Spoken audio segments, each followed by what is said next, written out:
मैं बंदा चक दे जिन्हें दुकान पर लैकर माशाअल्लाह। ये की लान लगे जे? वालेकुम अस्सलाम रहमतुल्लाहि व बरकातहू। अच्छा तेल ला रहे हो?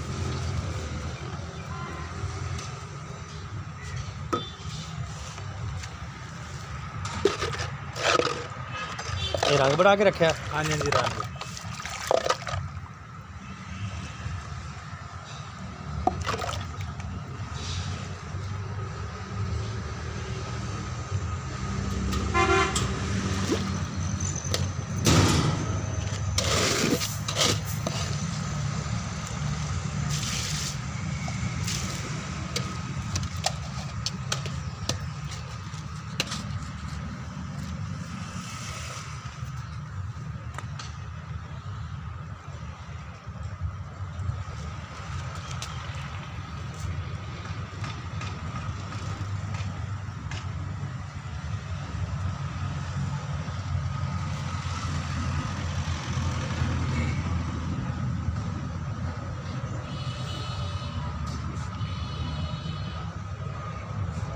पहले हल्का तेल लाया फिर रंग पाया दे अंदर ते हुण सीमट ते रेत मिक्स मसाला खुश्क मसाला ये पा रहे तुसीं।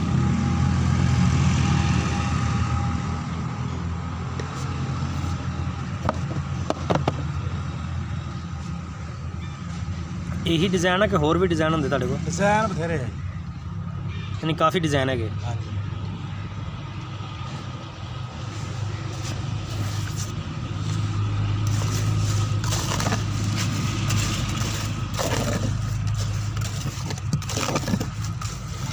अब इसके अंदर बजरी और सीमेंट मसाला मिक्स वो डालेंगे।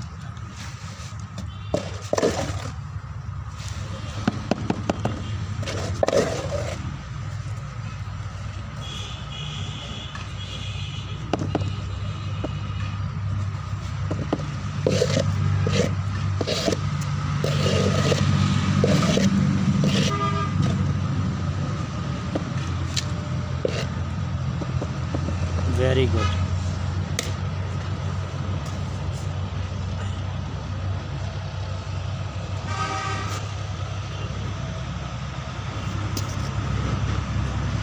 अब खुश्क मसाला डाल रहे हैं ताकि अच्छे से इसकी सफाई भी आ जाए और प्रेस भी हो जाए।